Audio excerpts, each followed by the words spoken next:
I live my life a quarter mile at a time.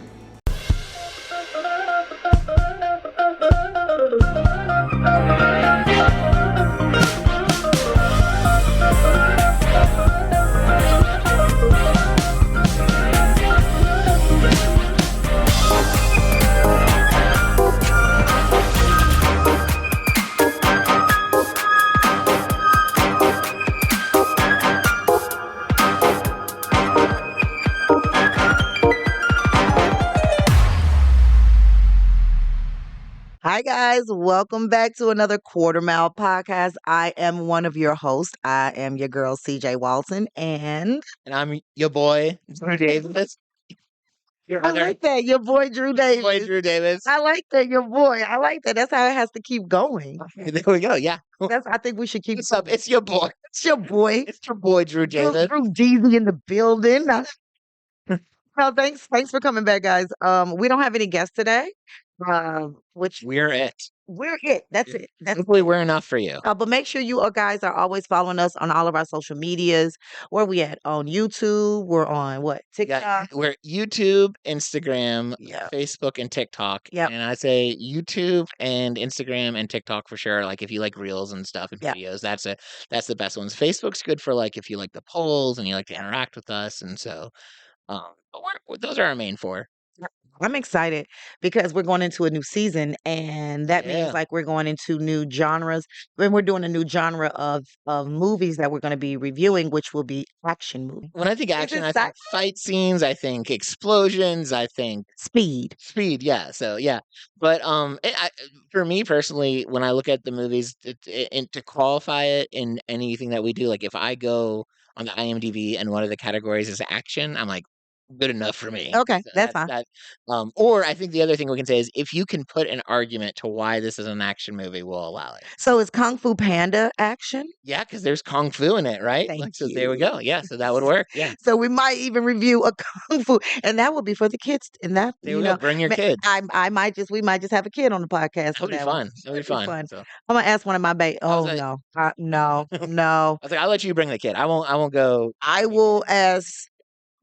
I got 2 kids that I will ask, and both of them boys are ridiculously funny. Love it. So I will ask Juju, and I will ask Baby G. Yeah, sounds good. I think that would be great. That would be great. But we are reviewing an obscure weird movie. It's kind of like a one-off. That's what we're doing today. Yep. And this was my suggestion because I'm weird and I'm crazy and I'm cuckoo. I wanted to do like what is one of the worst movies that you have ever seen? And I found a movie called The Pumaman. Yeah, you found it. You I found the worst found movie. The worst movie that has ever been made. I don't care what nobody says. If you can top this, then top it. Drop a link, drop a comment. Tell us what's worse than Pumaman. Tell me what's worse than Pumaman because baby, let's just go ahead and get into it. So The Pumaman is an Italian movie. It came out in 1980. It actually dropped February 14th. Valentine's Day. Valentine's Day, yeah. It was co-written and directed by Alberto De Martino, starring Walter George Alton as the title character and Donald Pleasance, as the villain. And it was featured, get this, it was also featured in a 1998 episode of Mystery Science Theater. Yeah, so I actually, first of all, is Mystery Science Theater a big deal? Like I had never heard of it until and then like I watched the full movie without the Mystery Science, and then I went and watched a little bit of it with that because I loved the little commentary they did. I feel like if you are gonna watch this, if you haven't already seen this movie and you're gonna watch it after this podcast, I want to recommend to you that you go. They're both on YouTube, and the Mystery Science Theater one is kind of more fun because of the random commentary that they have. I think the Mystery Science Theater one is way more fun, but it started with the Pumaman. So let's just get into it. Let's get into some facts about it. Let's go. In the late 70s, in the wake of such blockbuster films as Close Encounter of the Third Kind, Star Wars, and Superman, so Italian filmmakers began injecting science fiction. Yeah. So that's what they wanted to do. So what do you think? Like, because look at this, we have Star Wars, Superman, Third Kind. So do you think that this was their take on another superhero? Yeah, well, I mean, he was a superhero, and it was also still very sci-fi because of the whole, I mean, how he got his powers were from aliens dropping, or well, it was either aliens or God. What do you think? An alien. I don't. Yeah. I think it seemed like it was an alien, but the big guy, the sidekick, the dude with the goofy haircut, his people revered them almost as gods, but it sounded like they were aliens. I mean, from start to finish, this movie was. I mean, literally the from the you could tell the Star Wars reference. Oh, absolutely. Now that he's just said that, as soon as they started talking and the words coming Yeah. up, I'm like, Star Wars. My favorite was like when instead of doing like an echo, or because at the time effects were different or less than what we have now, but it was just a man going Puma, Puma, Puma, man, man. One of my favorite parts in the very beginning was this, I guess, wherever the mask came from, whatever planet. Yeah. What planet was that supposed to be? I don't know. The more you think about this movie, the weirder it is. The idea that the aliens dropped a mind controlling mask Yes. that, and essentially the villain was, I mean, roofing people with making mannequins of them. And then the ending of the movie wasn't like I mean, what a terrible device to have out there. Like instead of it getting destroyed, the aliens just took it back. And that's the thing.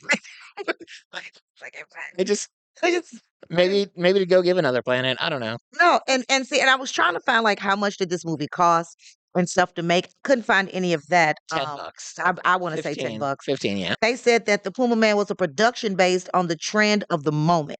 So you're right about that. Regarding the genre of the film, the audience's diffidence towards Italian movies featuring special effects, they knew they were not up to the task and they didn't take the task seriously. So I don't know if they took this movie very seriously because this movie was shot in like 4 days. That's impressive. I mean, okay, I don't know if when you look at the movie, you're like, wow, that's impressive. But like, just the idea that it only took them 4 days to do. Yeah, this movie was only shot in 4 days. They purchased a camera in Germany to create the flying effects, but the technicians were unable to properly use it. When I'm watching this movie, it wasn't until about halfway into the movie where I could say definitively, oh, he's flying. I really thought because he was the Puma Man, because of what we were seeing, Puma, like the animal, because of what we were seeing on TV, I thought he was just jumping. And see, that's the thing. He was, but he was also flying. That's what I wanted to get to because I don't want to give this up until the very end. Like I want, we're gonna get at the end, trust me. But did you notice his hands? He was moving like a puma. He was jumping. Yeah, because everyone knows that's how pumas fly. Like that's how they Do they? Not even a little. Not even a little bit. So let's get into the cast. So, like we said, Walter George Alton as Professor Tony. He was Professor Tony Farms or the Puma Man. Donald Pleasance as Cobras. Miguel Angel Fuentes as Fadinho. Now, Miguel, he's been in some stuff. Yeah, and I honestly, in my opinion, the best in this movie. Absolutely, because he was the only real actor. So that's another funny thing about this movie to me is that the bad guys, their plan right now to defeat Puma Man is just to randomly throw men out windows. Wait, no. Make sure you signify 3 feet off the ground. Of course, yeah, of course. 3 feet off the ground, windows, and keep killing them randomly. Oh my god! And then when I watch this movie, not knowing the plot, knowing what's going on, and we see Miguel get up there and throw. So we learn significantly later that he's been watching Puma Man, so he knew. And that's the He thing. knew. But when I first saw it, I was like, what if he was wrong? Like, what if he just was? He couldn't have been wrong because here's the thing: he senses danger. Yeah. Yeah. No, Puma Man senses That's what I'm which saying. is the weirdest power ever. I get headaches when I have danger. Like I get headaches every time I swear to God, I'm not gonna tell y'all everything at the top of this, but just know from the time the movie starts, it's crazy. We got Sydney Rome as Jane Dobson. She did fine. She did fine. Yeah, she did good. Yeah. I thought yeah, I obviously did think she did good. Benito Stefano as Rankin and Silvano Tranquil as henchman, and then Guido Lolo Brigada as the other henchman. So he had lots of henchmen. Like Right. he had lots of henchmen because he controlled everybody. He just had like a council of a bunch of rich old white men. So I honestly actually found this movie because I was looking up weird movies and bad movies and animals. I was actually looking up pumas. Like The three very different things to be Googling. no, the Jungle Book. Okay, that's what you were looking for, and you found this? I was looking for the Jungle Book because I was singing Bare Necessities. Classic. and Good song. and I was like, the Puma Man, what is this? But then I know me and you were talking about like, let's just find something, a good movie to review. And I was like, what if we found a bad movie? Those are so much more fun to Exactly. review. And that's why I sent this. And so that's how I found this movie. So let's go ahead. Let's get into this plot. Let's do it. You ready to hear it? I'm so ready. Okay, so this is it. The seminal legendary movie that nobody saw. The story of a young, hip, and single and dad about London town professor of paleontology, Tony Disco Pants Farms. And in this adventure, Tony discovers that he is not just a human, but a super type man. After being discovered by an Aztec priest after he throws Tony out of a window first, Yep. Vadino.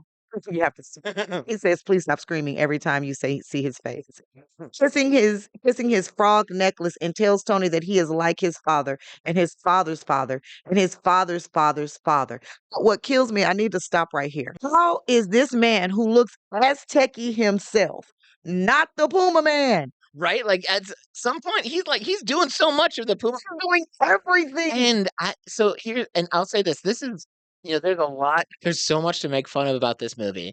But one of the things I genuinely appreciated about watching it and the plot is he's like the sidekick, but he was instrumental to the success of. Say, in fact, I Yeah. would argue at the end of the movie, Pumaman isn't actually the one that saves the day. I mean, No. he kind of does because he gets brought back to life. He gets his powers Right. back, but he lost. He went in there and he lost, and Miguel went out there and strapped up the dynamite, came up with a plan, did all the things that end up getting Pumaman back his powers. But you know, Pumaman failed the first time. It wasn't his sidekick saved the day.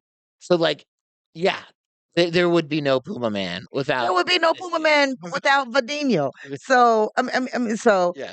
how he the powers of the Puma Man and fly very badly and walk through walls just like the Wildcat. He is the Puma Man. Okay, and please note it is not pronounced who, it is pronounced Yuma for Yuma Man. Okay, for Yuma. Puma. A puma. Aztec priest tells of a big, godly, ugly golden mask with a circuit board inserted in the base, which fell at the hands of Donald Pleasance, who is already dressed and ready for leather fetish party. He's already an evil villain as soon as he walks up. Oh man. And is using to control the minds and also create some of the most terrible Madame Toussaint rejected heads. Those are nightmare inducing. Did you see them heads? Which he inserts wires into for some reason. His unwitting assistant, the alluring Jane Dobson, daughter of the Dutch ambassador, is under the cobras or pleasance and lures Tony into his trap. But then he slowly gets away. Now I'm gonna stop again because we didn't even meet. They met at A party or yeah, something. there was a party. No, they met after he was leaving his school. He had just gotten thrown out the window. Right. And then they bumped into each other, but probably because she was being mind controlled, used as bait to Exactly. find the Puma Man. And so the way they met, and then she like invited him back to. It was so they were like they had so much weird chemistry, like not chemistry. They were No, they were very sexual. yeah, from they start. were they both had some secret objectives going. Like, I mean, like He was straight up like he was very happy. Like, yes, I get to kick this woman Yeah. in this movie. Yes. Like he was very there with Do you it. think his superpower ever, like, if he got around like a woman who's a red flag, if he'd start getting a danger inducing? Oh God, no, he stay away wouldn't. from her. No. Because it would have, well, it did in here. Like she was mind control, but like, what if he just like met like a crazy? But that's the thing. Like, why didn't he understand that? Like, when she was around, she was danger. Why didn't he feel danger? Maybe it's because she was never aware of when she. Oh, that's right. She was never aware of it. She was when she was in the car. That's right. That's right. was Okay. being So, yeah. So maybe she was aware. But in other cases, because that's what made me think this guy's essentially roofing people with Oh yeah. mannequins. Because when he tried to find the location, they were like, we always forget it. Wait, he's roofing people With mannequins. That is what this bad guy's villain and that mask. Can we just talk about how it's like a goodwill like Can we talk about how it looks like like the dog mask back there. Oh, it so does. Like, that's what the mask looks like. So, okay, we're not People listening to us, you can't like go to YouTube and pull up this episode and you then have look to see it. past look But the mask is in the very first, like within the first 15 seconds, you're gonna see no. First 2 minutes of the movie, you're gonna see the mask. Yeah. But he slowly gets away. So Tony battles with cobras and his Italian actor henchmen who are over in London on a jolly and hire a Rolls Royce, a Mercedes sports car, and a couple of Jaguar XGs, which are eventually wrecked. Thankfully, the Rolls Royce isn't. They do pick up some Volkswagens. The Aztec priest vandalizes Tony's VW Beetle. By the way, don't forget that. Also, keep an eye out for the love child of the fire engine and the VW camper van. The terrible special effects with the flying, lucky these mini trampolines were here, huh? And the weak subplot about Donald Cobras and trying to take over the world by inviting all important military leaders to his mansion and using the badly designed mask. Thank you, Drew. Did they find it in the dump? Okay, that's all I want to know. To get them all to nod, which they do. Then there's some more crap about flying, boing, boing, and he's all over here and he's doing this and the fight scenes and a lot of graphic violence on your boy Vadinho, who he doesn't seem to mind walking through walls. And then Tony unconvincingly plays dead to convince a henchman that he is dead. And the music is composed on a Casio digital watch. Okay. Sounds right. That's about right. And then this is what inspired Daft Punk. Okay. Just want y'all to know. Serious? No, I'm joking. Oh. Hi, I'm Tiffany Harris, and I'm the host of Living Through the Shift podcast, and I'm so excited you're here. So this is a podcast for anyone who's in their late 20s to 40s, or maybe you're going through a caregiving journey. Maybe you see someone going through it. You're trying to take care of yourself while you're trying to take care of someone else. We're just here to help you through this really interesting season. We're going to talk to some people about friendships. I'm going to have some of my friends come on and talk about their journey of caregiving, and it's just going to be super fun. I'm so excited that you're here for the ride. The purpose is for me to help you through this process. Sometimes it can be really difficult and also can be really awesome, but we're here to help. So no, you're not crazy. You're just going through a lot of shift. I love how in this movie, like, and this is like typical 80s cheesy fashion where, like, in the plot, it's like, yeah, there's a group of men that control all the world nations. And so the bad guys pulling together all the men that control literally everything. Yes. Because that's an organization that works. Absolutely. Like that's a real thing. Absolutely. And they're like, I don't know if we want to give you power to control the world. And he's like, I didn't know you had power to control the world. Yes, because the mask with the base that looks like this. Yeah, that's right. I just want you to know that's what the base. So let's get into some of these reviews. And I only got a couple. I only picked out it's a lot of reviews.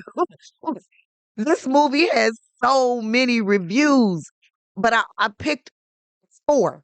Okay, so, and I don't know which order I'm going to go in. So this one person said, things I learned from watching this movie. Dinosaurs became extinct because they no longer knew how to love each other. Fair. Pumas whine a lot. Yeah. Pumas can fly. Yep. Pumas are guardians of the aliens. And pumas are from outer space. Absolutely. That's one thing. All true. Okay, so this is the worst movie ever. You have to watch it, even though I only gave it a half a star. It needs -5 stars. I just want to say, I see where all these people are saying this is the worst movie ever, but they have not seen Fast and Serious. They have not seen Fast and Serious. So that is the worst movie ever. Right? So, but yeah, I'll still allow it to be considered one of the worst movies ever. But we've seen worse. Okay, here's a good one. Horrible moving, amazing mystery science theater episode. Yep. And he quotes, "You are the worst, but you are the Pumaman." Yeah. Because that was his line. He was like, "Do I look like the Pumaman? You are the worst Right. I've ever seen, but you are the Pumaman." Yeah. And this is a terrible, awful, wonderful movie. The plot is simple. A giant Aztec man goes and throws unsuspecting people out of windows to see if they possess the cat-like ability to land on their feet. Meanwhile, an evil scientist, alien, an evil something, has fought the original Pumaman mask, and is using it to control people's minds, including the hot blonde that eventually falls for the Pumaman and then tries to kill him but changes her mind.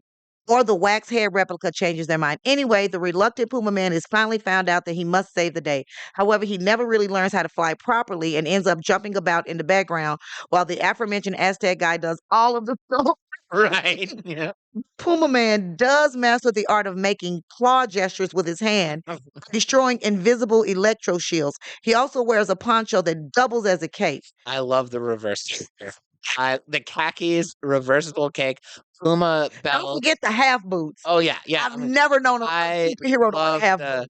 boots. I think the What I have on is what the Pumaman right, has on. absolutely. I think the actor just showed up and they forgot to buy him a superhero outfit, and some guy, like the director's like, "It'll work." That'll work. That'll do. Khaki, black, they match. Yep. Not only is the Pumaman's theme song a music grocery store jingle, Yep. but this is a must. But it is the MST version. It is so ridiculously funny. It will leave you singing, "Pumaman, there is only you in my life. I'll never look at Aztecs the same. Tee hee tee hee." Right. That is a really honestly, that's a good summary of the movie. That review doubled as like, here's what I think, but also now I feel, This is a great summary. you know. So we're gonna get into our Too Fast, Too Furious. Do we even give this a Too Fast, Too Furious? What do we give So this? I'll go first with this. When I review movies, when I give these little ratings, it's solely on how much did I enjoy it, right? Right.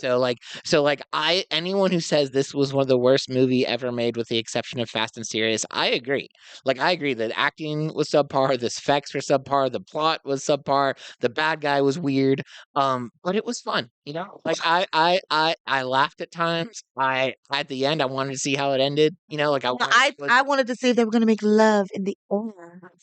so weird. I wanted to feel uncomfortable watching these two people and their kind of chemistry. Their chemistry was like, He forced it oh so man, it much. was so weird. But you know, I'll give it a fast because I enjoyed it. Would I go like watch it multiple times again? Probably not. But I'm glad I watched it. I'm gonna agree with you and give it a fast. Mhm. I I sincerely hated this movie, but I hated it so much that I was like, What?"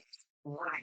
Like, okay, I'll watch you again, but just want to rewind and make sure I heard this. Like, Right. 'cause the only thing is, how can you come into somebody's car, cause them to have an accident, and then walk off? Not only did he walk, I'm so glad you mentioned that because that scene I wrote down because I was like, we need to take a moment and appreciate this poor cop who like was Pumaman's buddy. Like he was his jogging buddy. Like they talked to each other frequently at the university. So he comes in, asks for his help.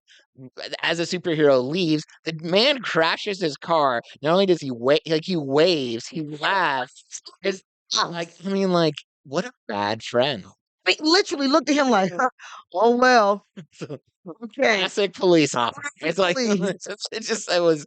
I'm glad you mentioned that because that to me was the funniest slash dumbest scene. But I mean, like, and that's the thing is like, I think when we watch movies like this, like when you start Puma Man, you're like, this is god awful. But there gets to You have to yeah. keep But going. when you with some of the movies, they become so bad that for me personally, and it sounds like you as well, like you just end up enjoying it. Like Yeah, you're just like, this is so terrible, it's fun, and yeah. that's what I like.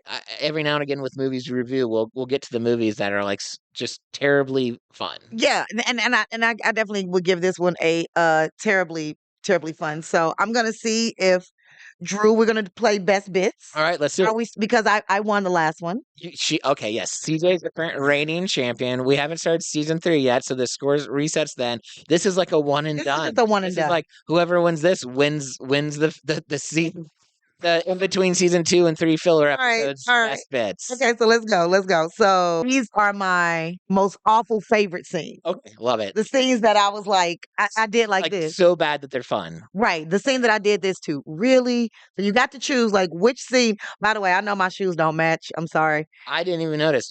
All of our audio listeners, it's been bothering their experience to know that you now they know you don't. Now they know I don't have matching shoes You on. could have gotten away with most of our audience. Like 4 or 5 people would have been like, "How dare she?" But the How rest dare of us, she? I keep doing this because I'm Puma. Okay, so yeah, whatever I said, really? Come on. That's what okay. you okay. So the biggest, really, The come biggest on. really. All right.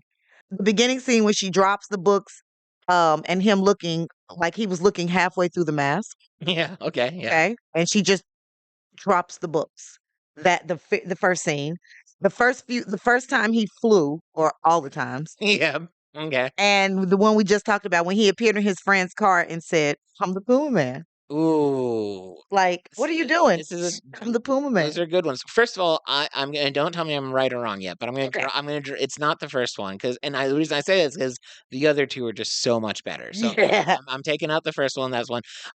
Okay. Um, even and these are two good options because the flying is like throughout the movie. You get And the I said most, that. I said oh yeah, all the time. you get the most oh really's moments, but that scene is like, ooh, that's the biggest.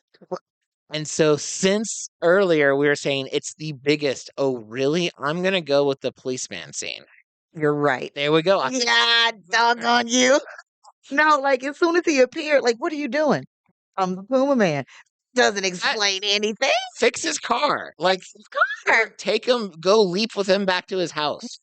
I just do not understand how he can go through some buildings and then come and then walk and then he's just the most inconsistent superhero that I love. Yeah, I'm ready for him to join like the Justice League or Even a puma on his shirt.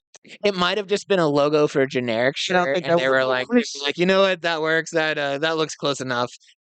I don't think that was a puma on his shirt, y'all. Please go watch this movie. It was just a cool tiger shirt, and they're That's what it was. that'll work. That'll work. You're good. You're good to go. Oh man, I have had fun with this movie because This is a good pick. thank you. Good pick. Let me pick the dumb movies. Love it. I'm here for it. I think there's a lot of fun to be had in watching and reviewing and just enjoying dumb movies with other people. Because this movie, I mean, especially now, I will say the one part that I did actually enjoy was when he taught him how to slow his heartbeat down. Oh, okay. That at the end, but I mean, like he slowed his heartbeat down, and that's how he saved the day. Yeah, that was a bit of a stretch. You can actually kind of die. Well, okay. So And he had to make that basically, fly come in his basically, ear. the Like, Puma Man saved the day by taking a nap. that's And exactly then what he did. that sometimes in life, you to save the day, you just gotta take a nap. But I did like. I mean, if we're gonna talk about like significant moments, similar to that was the scene when he learned how to like. It's funny because they started it like you have to. It's almost like an astral projection where you Yeah. got to calm your mind. And he really was. I mean, this was a very flawed character, and the sidekick was kind of helping him with his issues. Kinda. He was helping him the whole way. Yeah, so okay, I mean, he carried him. He carried him, right. Yeah, and so that was cool to see the character progressive, and although he's still just a creepy little. I mean, he just like frat boy vibes. The way he was When I talking tell you there, he gave off very mediocre frat boy. and like that haircut, Oh, that's just like that is the frat boy of the '80s, right there. like that. He was very quintessential 80s, very Little broham, yeah, definitely a bro. right? Do I look like the Puma Man? He's like, when I'm out of class, I'm not a professor. Okay, keep it to yourself. Fit to yourself. Right. Like, calm down. Thing is, you kissing this woman as soon as you her. Yeah, I mean, she was also She let him as smitten. She was like, "Hey, maybe we can go read these books in my in room. my room." I know. I was like, "Okay, calm down." And I don't know if that was her being possessed by the roofie mannequin. I think it was the That was her. roofie man. I I think want that you was to her. quit calling him the roofie man because that's the best thing to call him. That's the best. That is a very aptly. That's the best thing to call him. But want to give a shout out before we leave. I definitely want to give a shout out to D&D. I don't know if you guys saw us in our last podcast, but we both had on our athletic wear. Yeah, and then we went and worked out and got just so sweaty from the huge guns that we built that we had to put on normal clothes for this one. I mean, that's what I'm saying. So they are a fitness apparel based out of Memphis. Oh, I just love Memphis so much. I'm so mad that I missed the Memphis Food Festival last week. Did I tell you? No, I didn't. It was a festival. I would have loved to know. I don't think I was doing anything last week. We should next time they go, me and you are going because I know you'll eat with me. Okay, you're not wrong, but the way you said that, I know you'll eat. With me, you will enjoy a good barbecue and some coleslaw and baked beans with me. Absolutely. So, but like I said, they're a fitness apparel and it's a Memphis based. They're a startup brand. They're dedicated to helping you reclaim your space with quality gym wear that does all the talking for you. I am here to tell you it feels amazing. It feels good. It's not ladies. I'm just telling you right now. I'm not big up here, but I do know it makes you feel like you are. Okay? It makes you feel good about yourself. And it's just soft and it's breathable. It is really it is very breathable. It's very breathable. Like, and it doesn't cut because that's something that we ladies, especially women with me, I got bigger thighs because I work out on my legs a lot. It doesn't ride up. So she's got something good. Yeah, because it's a great like company, and they do a lot of extra events and arm wrestling contests. They sponsor Contest, yeah. So make sure you check them out online or at the Music City Fit Expo that will be happening May 30th, which is a day after my birthday, here in Nashville, Tennessee. Just wanted to plug that Gemini, but it's D&D apparel, do not disturb. So like, please, they are. I'm in love with it. I'm in love with her stuff. I want to get some more. Yeah, all right, we'll work on that. Yeah, I want to get some more. So yeah, thank you. Do you have anything you want to plug? Keep up with us online. We've already plugged all the socials, but come find us, drop us a comment or review. We were talking about, so this is our last filler episode. The next week we'll be starting off season 3, and we'll be reviewing some more movies. Yep. But me and CJ both have like what we're calling a people's choice movie. So especially if you know me or CJ personally, like, let us know what movie you think we should review, because we are kind of leaving one space for that each. So, but yeah, just keep up with us, and thanks. I mean, just thanks for watching. And yeah, no, and live your life a quarter mile at a time. Was that theatrical? that was perfect. Thank you, guys. All right. Bye.